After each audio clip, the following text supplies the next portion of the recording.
Hello guys, we are back with our next lecture. In this lecture, let us go through various design issues associated with user interface. So we think that okay, user interface is really simple to design, right? But it's really a bit complicated with respect to there are multiple restrictions, guys. So basically, whenever you are designing a UI, the response time should be fast. It should be user friendly. Like that, there are multiple conditions which you should not lead into. Okay, so while designing anything, we do have multiple issues. Okay, so there are 5 to 6 issues, guys. We'll be discussing them about them in detail. Okay, response time. So I'll be just first reading the theory, then we'll be going on to the explanation, guys. Okay, so system response is the primary complaint for many interactive applications. So it is nothing but the time taken to the system to respond to the user activity. In general, system response time is measured in the point at which the user performs some control action, that is hit return button or click on the mouse until the software responds. Okay, until the software responds with a desired output or action.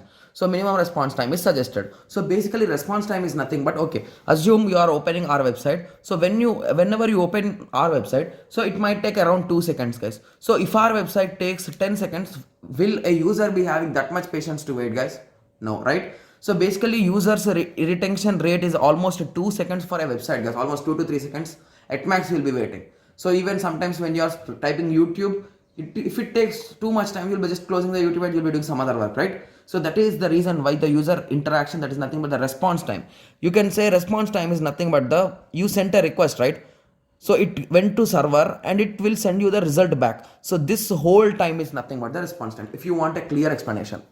Okay, so I hope everyone got some basic idea about response time, right? Okay, so now let us go through one more important feature, that is nothing but help facility or options. So basically whenever you are stuck on a website, you need an option for help, right? So when you are stuck, who will help you?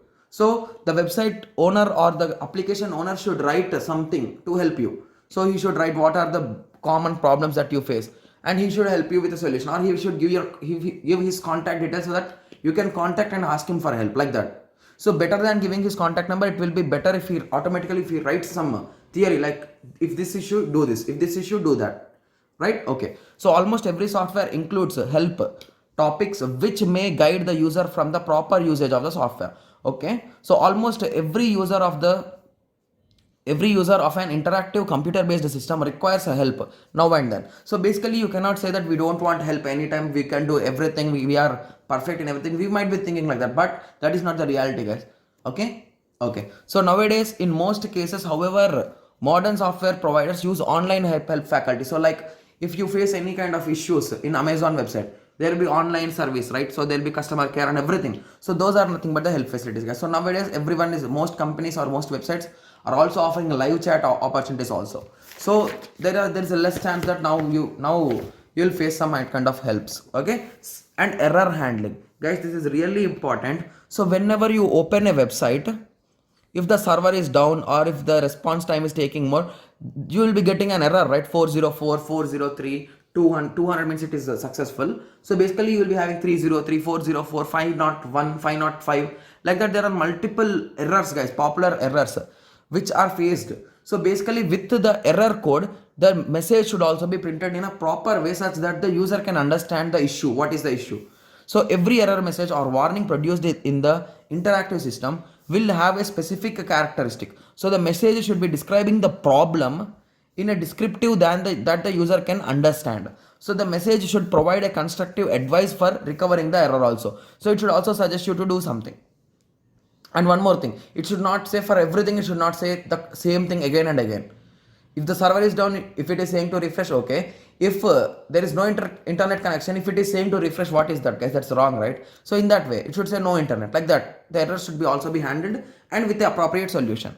Okay. Similarly, menu and command labeling. Okay. So when you open any website, you will be having the main menu, right? So in the main menu, if you select something, there will be a sub menu. Like that, it should be a hierarchical and common structure. It should be there. It should not be randomly. So all things he will be keeping in the menu. So everyone need to search. Basically he should search for multiple things, slowly he should search. So rather than that, a menu items, these things will be helping with labeling, guys, and labeling is mandatory. Without labels you cannot identify it. Okay, so the typed commands was one of the most common mode in the interaction between the user and the system software, and and was commonly used for applications of every type. So basically previously they used to get the information using command line, guys. Okay, so application accessibility. So application should be accessible everywhere, guys. So to everyone and everywhere, so it should be accessible. So there should not be any restrictions like it is accessible only in this location. If it is restricted, it's fine, but if it is allowed and if it is saying that you are restricted, your area is not available, like that, there should not be there, those kind of issues.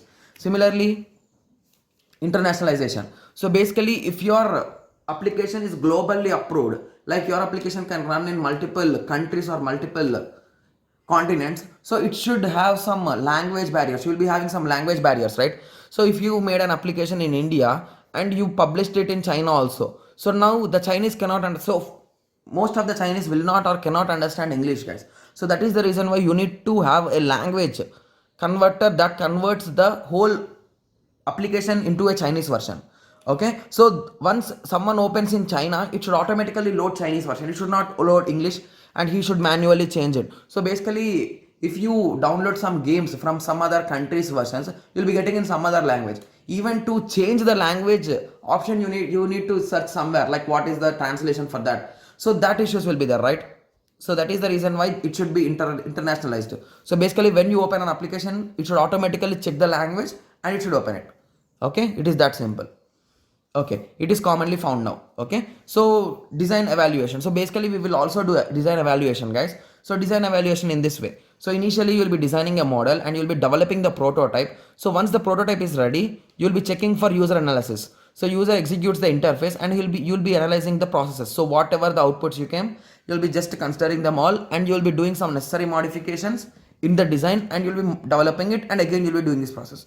So until the user satisfies, you will be continuing this process, and at the end you'll be getting the user interface, the final user interface which the user is liking or the client is liking. So I hope everyone got some basic idea about the user interface.